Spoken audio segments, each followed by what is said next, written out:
Hi! So recently I've gotten into the practice of painting my nails. Honestly, I think it just looks pretty and it gives me a solid excuse to just take a 2 hour nap each time.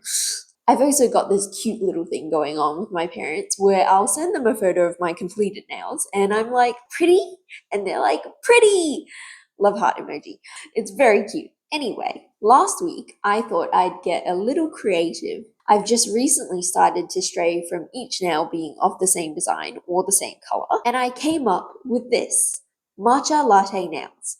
Now, the name of the concept is not at all original. However, the design I ended up with looks nothing like whatever pops up on Google Images. And that's mainly because I had not created it with food or beverages in mind. I just really like the color green.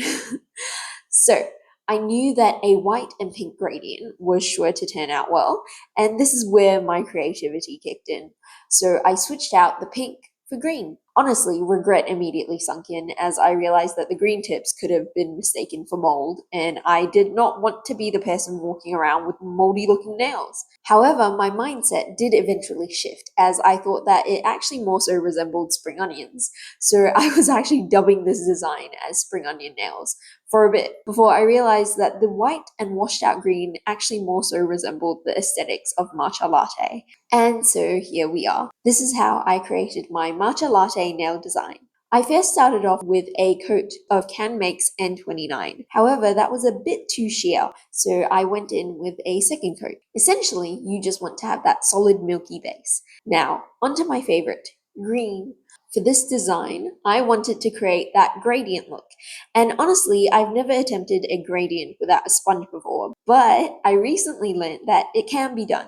You just have to work in layers. So start with a thin coat at the very tip of the nail, then go in for a second coat, this time half the length of your nail, and then finish off with a third thin coat, ending about 3/4 in. And this lovely green color is CanMake's N26. Honestly, it's one of my favorite nail polish colors. After that, I added in a thin coat of CanMake's N66, just to the tip of the nail. Look at that sparkle!